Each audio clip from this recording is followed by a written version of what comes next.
So last spring, I released the first volume of my annual energy conservation report to the legislature entitled Managing a Complex Energy System, Volume 1. Today I'm tabling the second volume of that report.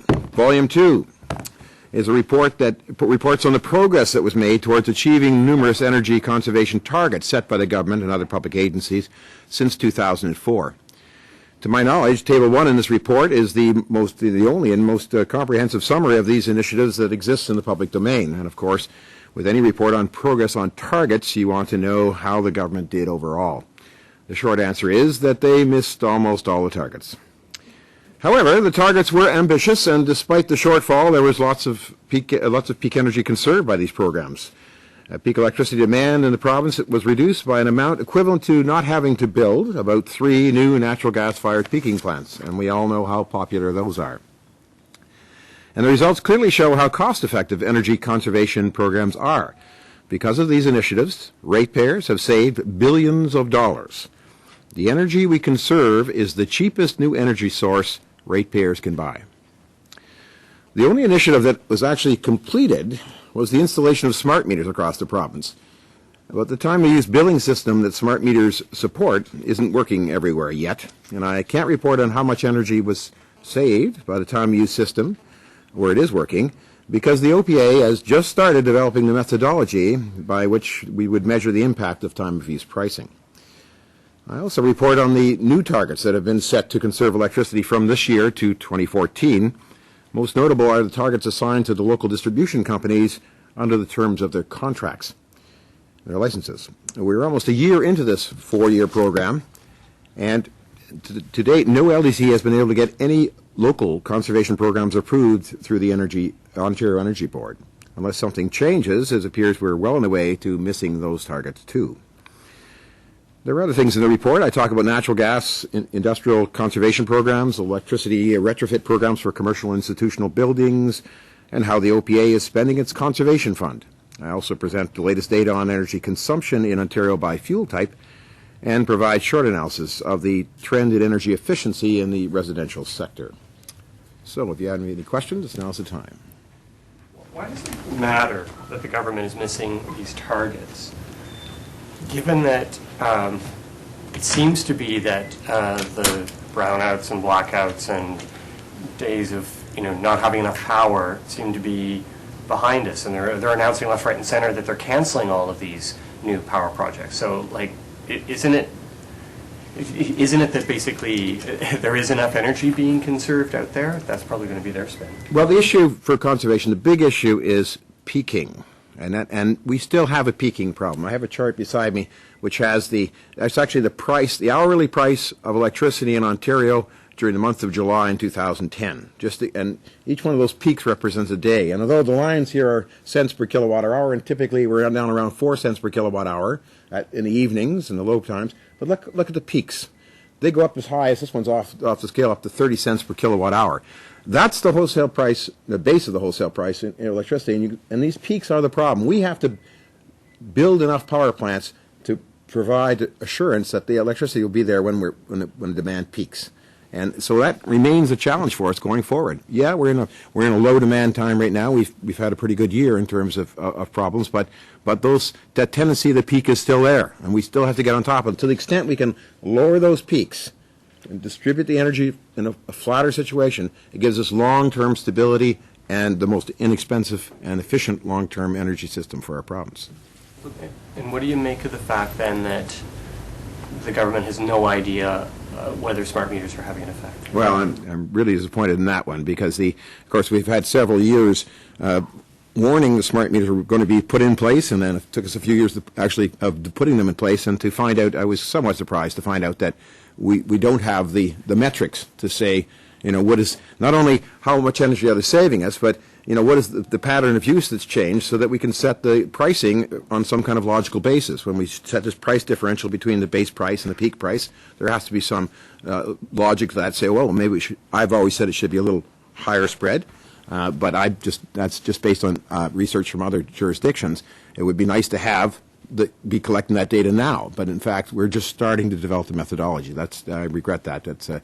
sets us back in terms of making the most of our smart meters. Gord, did the 10% discount, the Orwellian named clean energy benefit, is that undermining their conservation strategy? Yes. The Ontario Clean Energy Benefit clearly undermines the conservation strategy directly because, of course, it rewards. It comes off 10% off the top of your bill all in.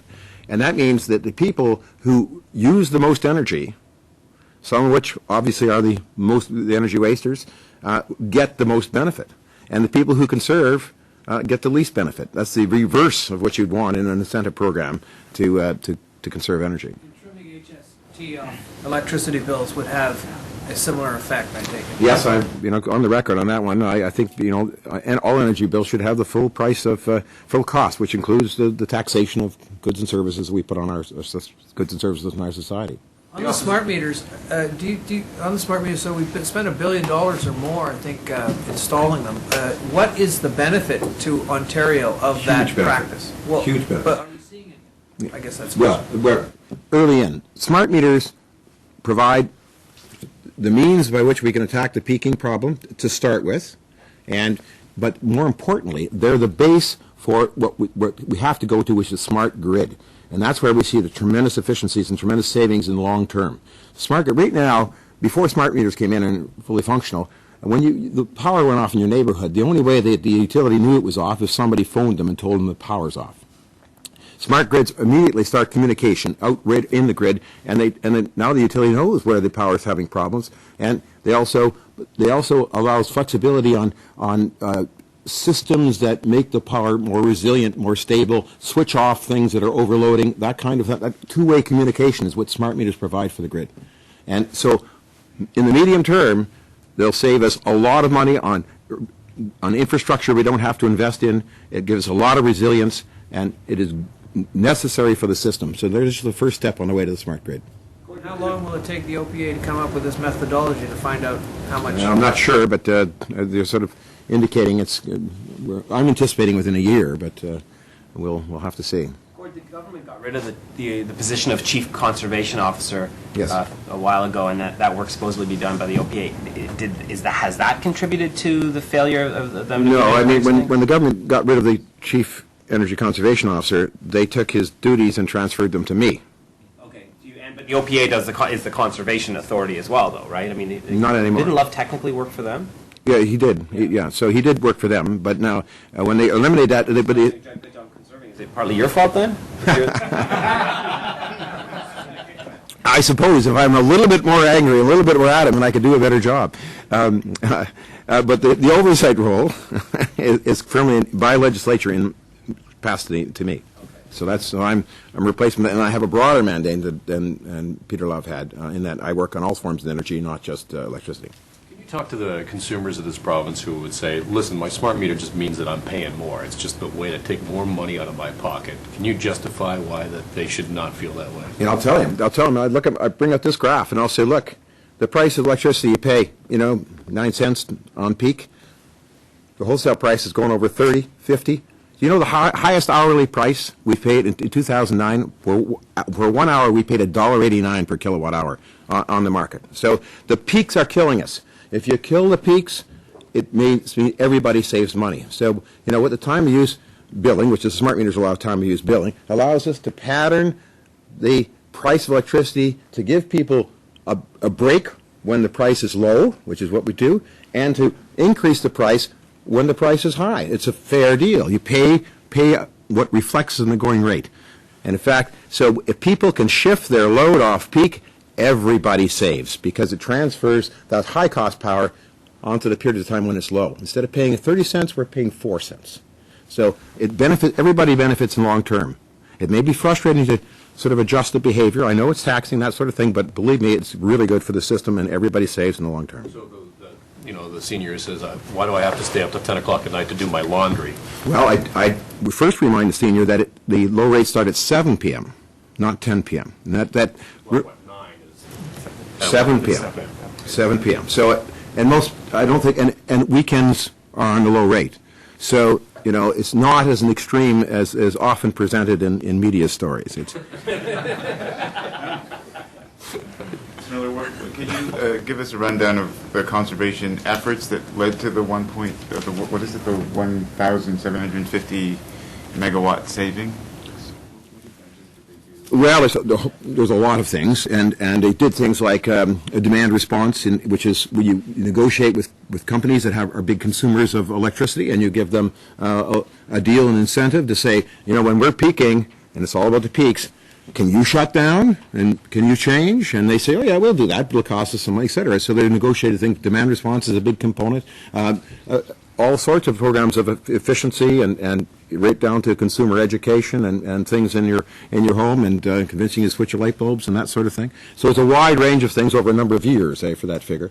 And much of it was, let's say the low-hanging fruit, the easier stuff. And so as we go on, the efficiency will be harder to get, but I'm convinced it's there. It's still there. We assume that some of the time of use efficiency, savings are in there in that. Well, I don't ever say that because time of use really just came online this year. It's still coming online. So, and the smart meters just got installed, completed in July. So we're going to see the time of use savings, I think, going forward. We'll see. Probably there's some embedded small savings, but it's too small to measure. I'm a bit thick on some of the stuff around smart meters still. So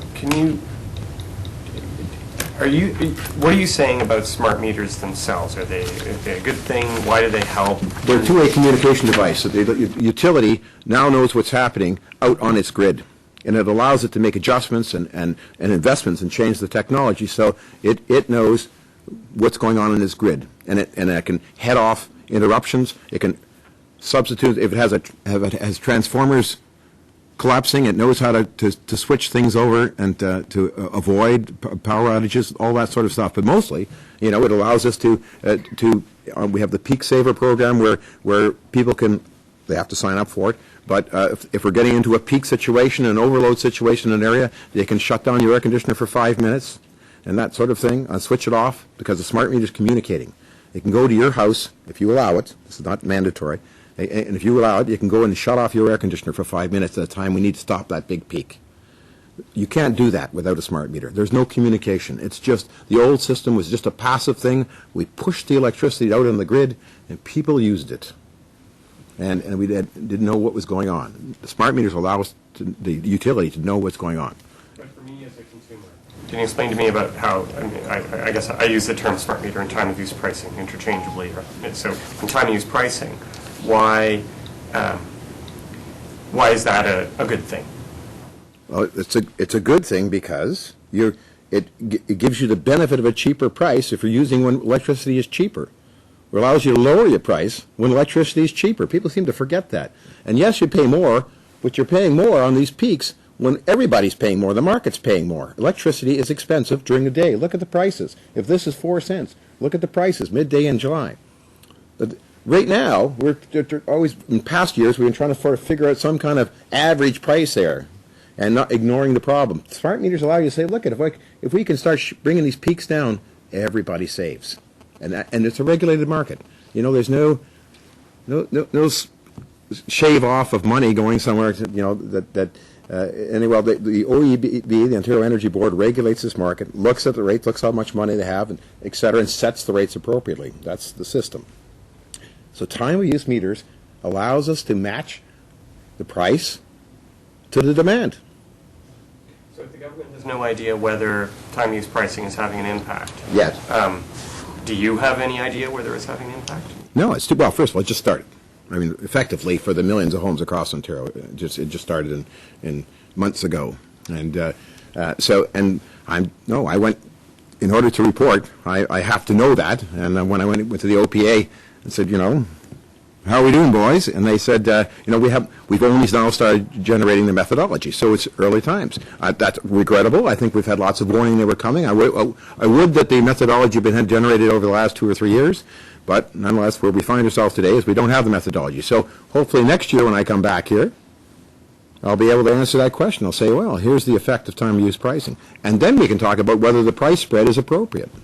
But is there any reason to believe that people are not changing their electricity habits is there any reason to believe that people are not changing their habits, given that it costs twice as much to buy, to consume electricity during the peaks than in the off-peak? Look at it this way.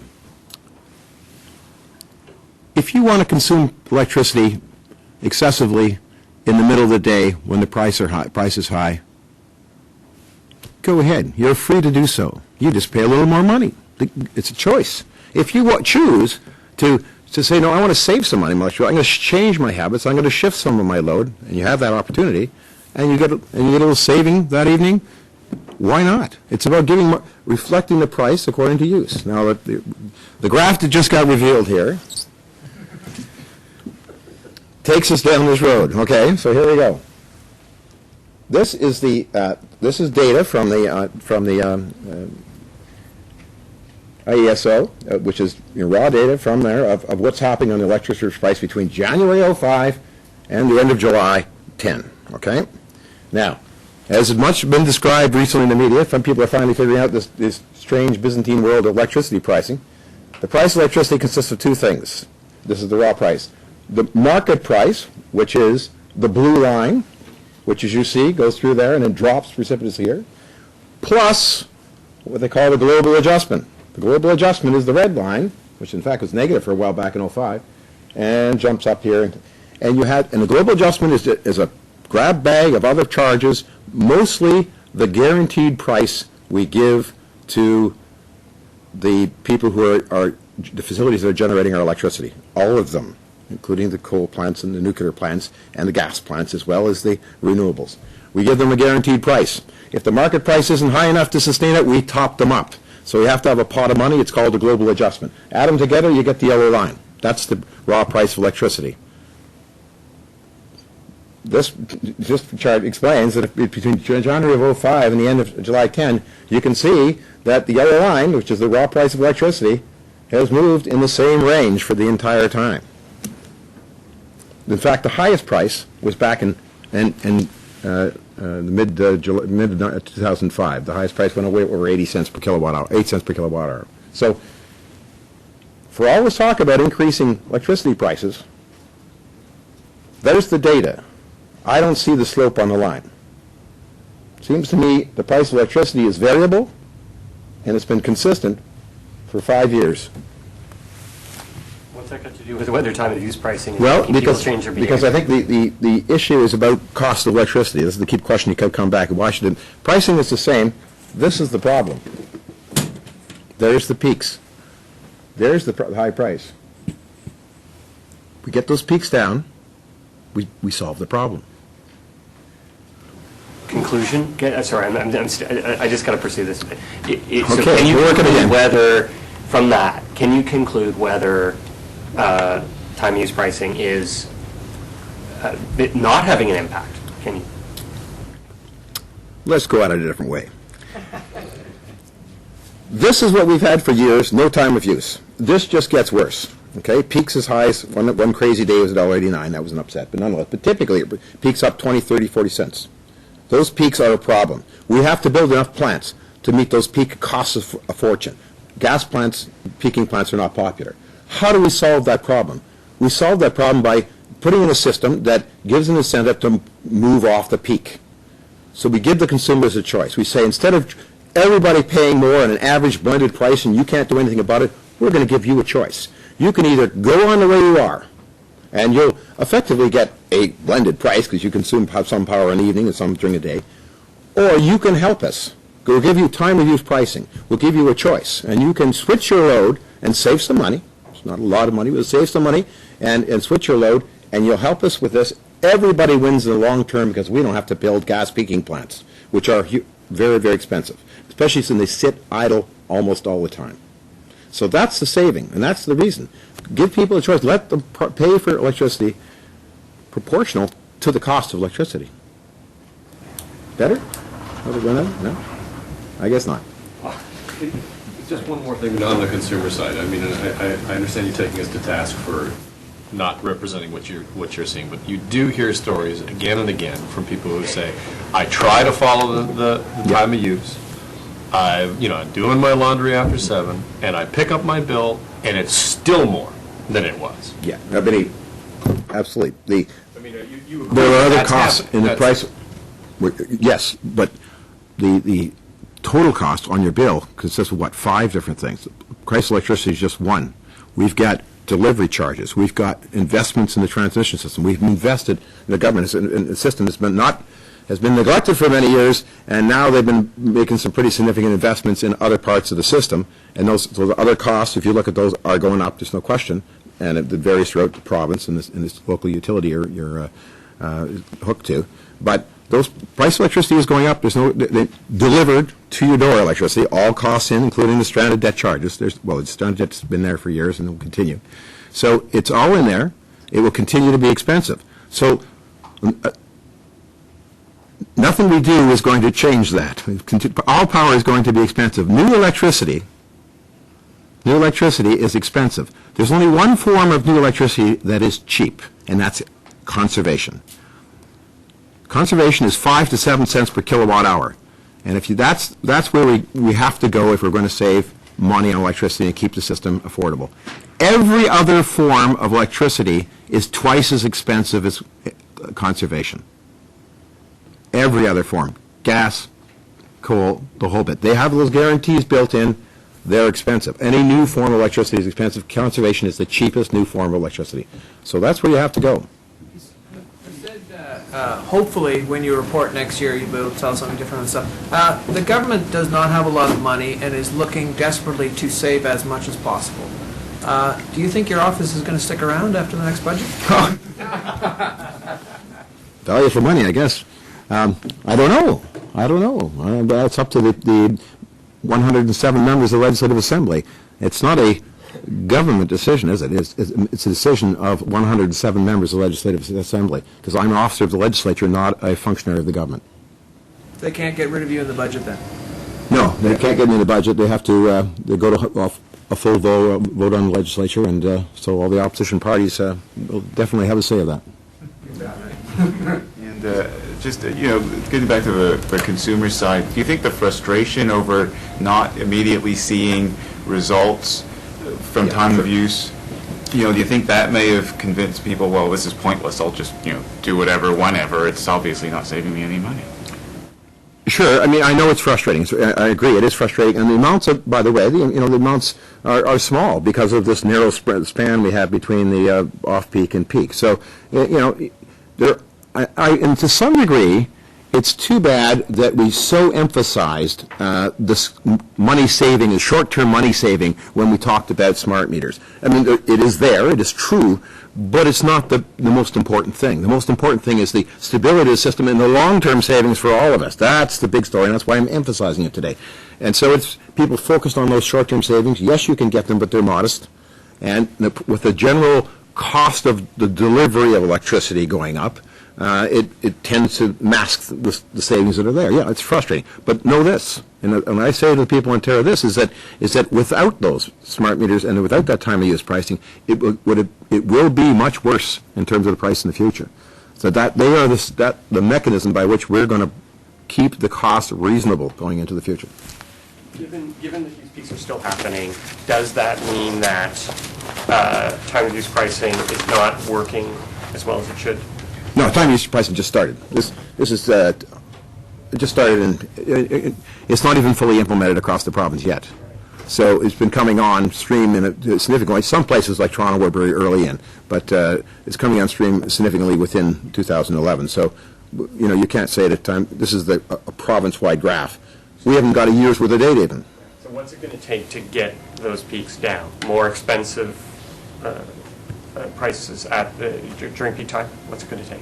A whole variety of things, a whole variety of conservation measures, but peak to unload. Some of the most efficient things is to go to big consumers, big industries and things, and give them incentives to go off peak. But on at the consumer level, what the Peak Saver is a good example, is the first leading edge of a program which will eventually we'll get to a point when the smart grid system is working, where we'll be able to people will have appliances in their homes, so they'll be able to shut off the power for moments at the key peak times. It'll be invisible to you. It'll be with your permission, but your fridge will go down, won't turn on. Your air conditioner will shut down. That kind of thing will happen in your water heater. If it's electricity, will shut down for a few moments. At critical, through through hundreds of thousands of homes in order to shave these peaks. All computer controlled, very sophisticated, and that's what will save us money. So should peak power be made more expensive? Yes, Or the- I've said that many times. It's not a popular thing to say, but I'm not in a popularity business. But I think the spread between I think the reward for using power off peak should be greater, and the penalty for using power on peak should be greater as well. That spread will give more incentive for more shifting. Good, thank you very much.